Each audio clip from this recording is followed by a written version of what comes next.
Hi folks, my name's Dan Byrne. I've came out today with the intention of starting a YouTube channel with a good friend, Anthony Usher. It's mainly going to be about, as you can probably guess, if you can see the cage in the back, we do quite like our cars. We do quite a number of track days. We've both got several cars. All performance stuff, that's what we're into. If you're going to do something, you do it right. We decided a couple of weeks ago, me and Anthony, we're going to put together a YouTube channel. You'll have to excuse the bouncing, it's on a bit of a bumpy road this. Decided we're going to put together a YouTube channel on the cars we have, cars our friends have, and the things we do with our cars. Now, both of us, I've got four cars myself. Anthony's actually a car dealer, but he does have his own private fleet as well, if you will. So we decided to put our heads together, come up with the idea of putting together this YouTube channel on the limit, and show you what we do. We thought we'd start off this channel with a drive up to Holy Island. For those of you who don't know what Holy Island is, it's just off the northeast coast, and you can only access it at certain times of the day due to the tide coming in. Once the tide goes out, it reveals a road and you can get along to Holy Island. We were hoping the weather was going to be a little bit better than what it is. Unfortunately, it's absolutely horrendous, but never mind, we'll just go with it. Got up there this morning, took about an hour and a half from where we live to get there. Done a couple of videos which you'll see in this YouTube vid. Excuse me, sorry. And so we've done that, and then we did plan on doing a joint introduction at Bamburgh Castle, and for no other reason, and it was close to where we were, and it is quite well known with anyone who's familiar with the game Forza. Not that we really play video games, or we did try once, but it turned out we weren't very good at them. But anyhow, we're a bit better with the real thing. So, we were in two minds. We were going to do an opening video at the track event that we've got coming up on the 20th of August. Sorry, I can't look at the camera, it's unfamiliar road. So we were going to do an introduction video then, but we thought no, we'll do it before, so some people may recognise us before the second video, and see how that plans out. We'll be putting some onboard footage when we're going round Croft Circuit. It's nothing special, it's just a javelin track day, but we do try and get as many of them in as we possibly can. Majority of the tracks we do will be Croft. It's on our doorstep, nice and local. If you break the car, it's very easy to get home from there.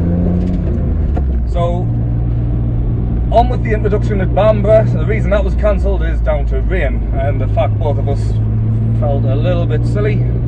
Stood in front of a lot of people. Unbelievably busy, believe it or not, considering the weather.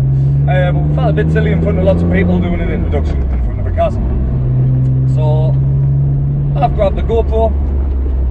I'm doing an introduction in the car as we're heading back to Sunderland via Sea Houses. I'm sure it will lead to the A1 at some point. I have no idea where the hell I am. Anthony's away again, but I'll let him go. So, anyhow, on with the cars. A little bit of history on myself. Had a lot of performance cars over the years. Not saying they were all good. Some of them were absolutely horrendous, disasters, if you will. And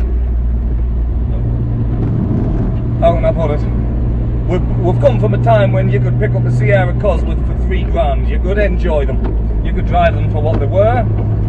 Still love a Sierra Cosworth and always will. I just won't pay the money for one now. I really don't think they're worth it. I'm not saying they're not great cars, they are. The fantastic.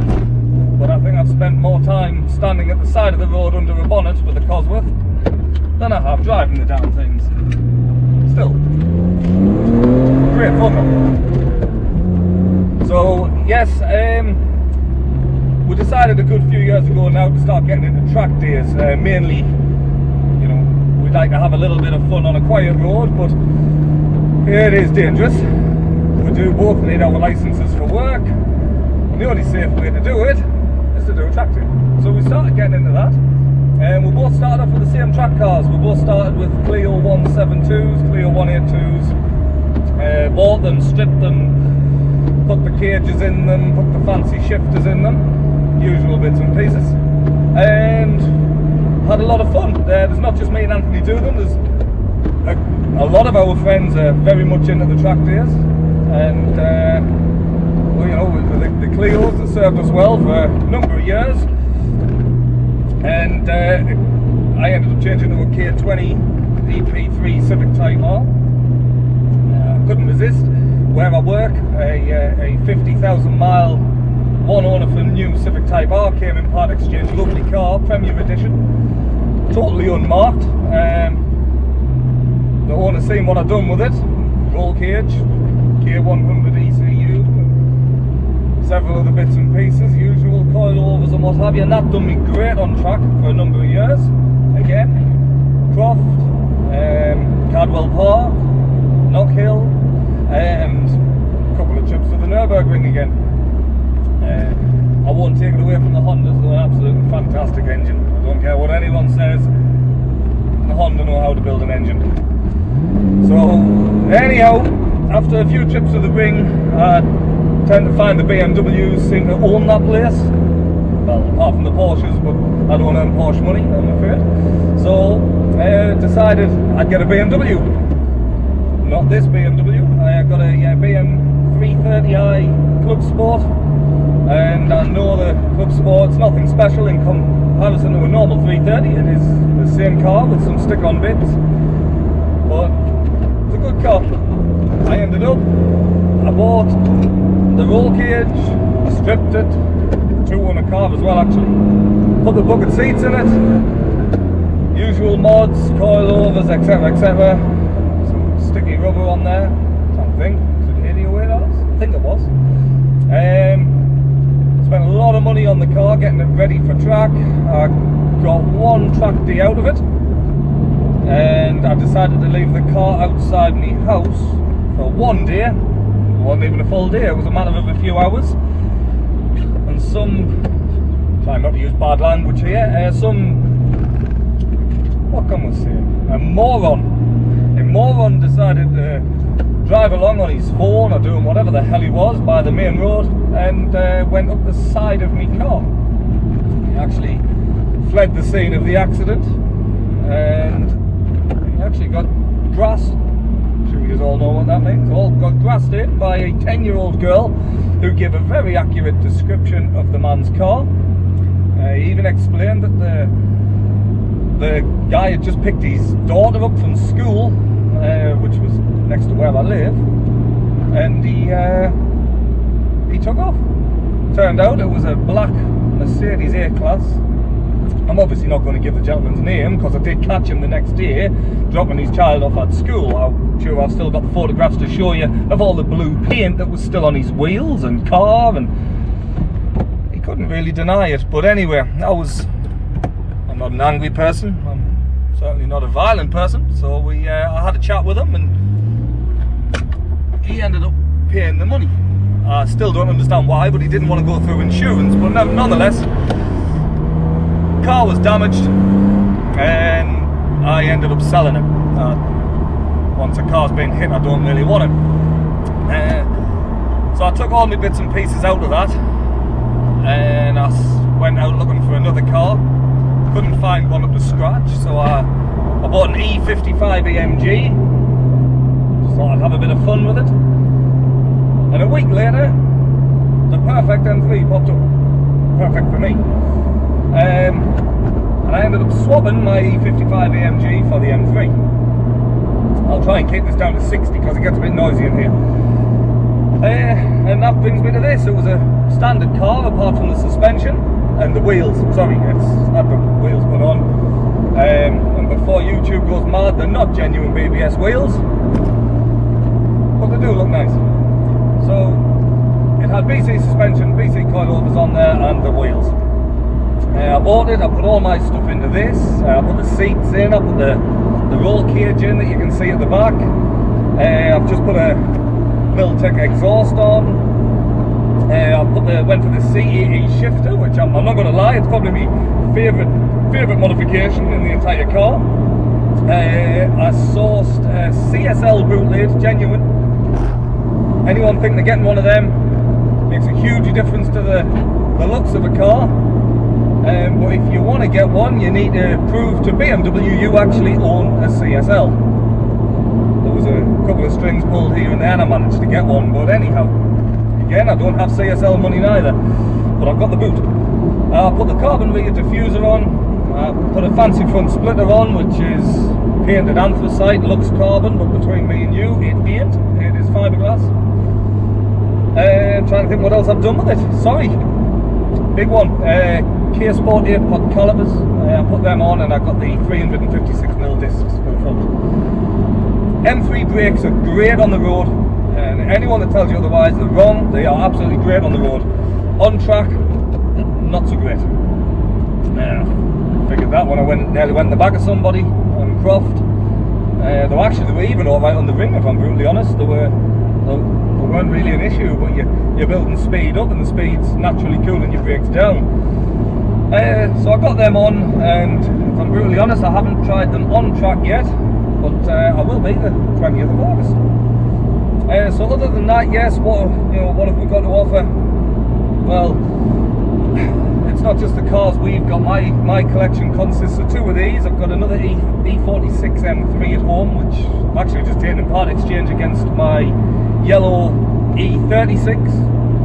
Quite miss it actually. I spent a long time restoring that thing, but I made the thing so damn nice I didn't dare drive it. At the end of the day, that's what I like to do with my cars. I do like to drive them, as I'm sure you all do. So I've got a black E46 M3 at home. I'd love to tell you it's in perfect working order and immaculate condition. One owner from new, but every single one of them statements would be a lie. Had several owners, quite a few. It came from Ireland, and no doubt being king of the cone over there. We've done several laps of cones, I know it will have. And the head gasket's gone. I picked that up from Stranraer, I believe. I think I pronounced that right. Guy brought it over from Ireland, done a deal with my E36 M3. Guy called Marty McKee, lovely fella. I wish him the best of luck with his new car. I haven't been quite so lucky, but never mind. So yes, that's going to be getting quite a bit of work done in the near future. I'll document that on the channel as well, show you what I'm doing with it. And other than that, I've also got a Mitsubishi Evo 8 Palmer Red. Not running major power. I had a big power one before and I absolutely hated the damn thing. It's undrivable. But this one, 384 horsepower I believe it is. Last time it was rolling roaded. Pretty much a stage one. It's an FQ300 out of the factory. Haven't done loads with it. I've put a big disc upgrade on. Calipers are still the same. A couple of other bits, but I'm not going to bore you with that because I'll be doing a channel on that one. I'll tell you about it. I'll show you it. I actually nearly set on fire the other night, but again, something we'll cross that bridge soon. So I'm currently driving behind Anthony, and I'm sure he'll probably want to take over on the GoPro. He'll do his bit. He's in his FN2 now, which if I'm honest with you is obnoxiously loud, but it is pretty damn quick, I'll give it that. I don't know what his plans are with it, but he is a Honda fanboy. Again, he'll admit that when he gets on the camera. Folks, this is where me and Anthony decided to record us driving into Holy Island across some of the roads. There wasn't many speed limits broken as such. We just had to drive across the roads. We're not there to make a scene.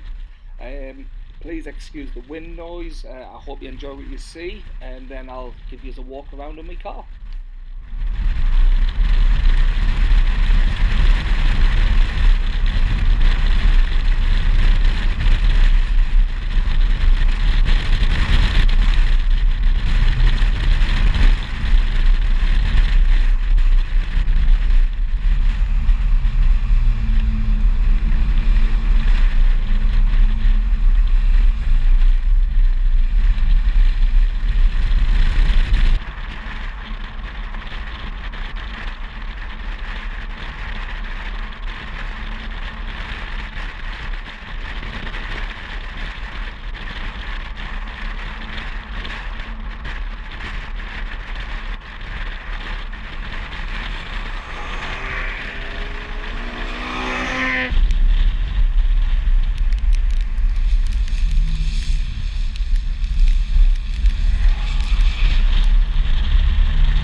Right, so the car that you've just seen us driving's this.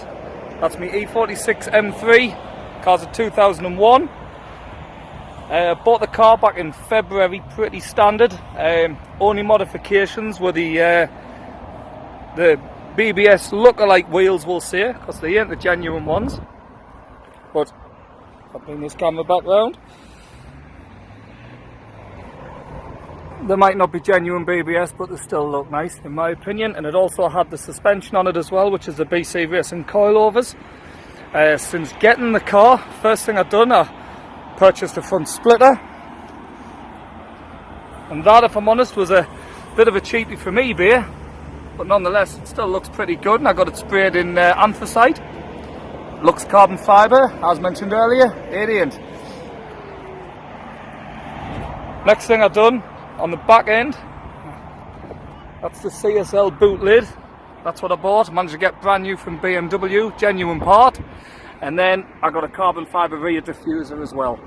Just while we're down there, you'll notice it's got a Miltech exhaust system on.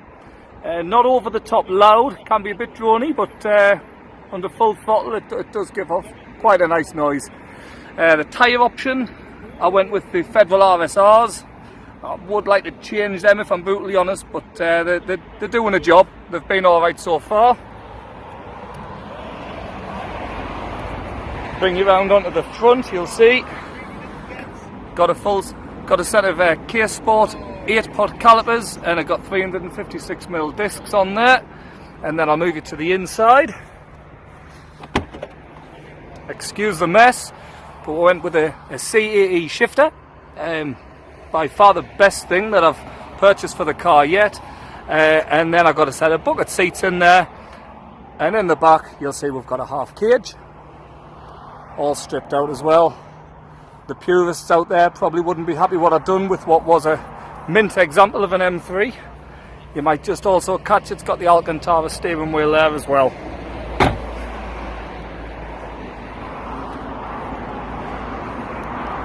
The number plate, that was my mistake. It was supposed to say Danny B. Yes, when I got it, it clearly said Disney. An expensive problem that one was. Under the bonnet, got the carbon grills out the front. It's pretty much bone stock. Nothing really done to the engine other than being well maintained, and it's pretty clean under there. Oh, it certainly was before doing 100 miles this morning, maybe a bit more. But yeah, all in all, that's pretty much it.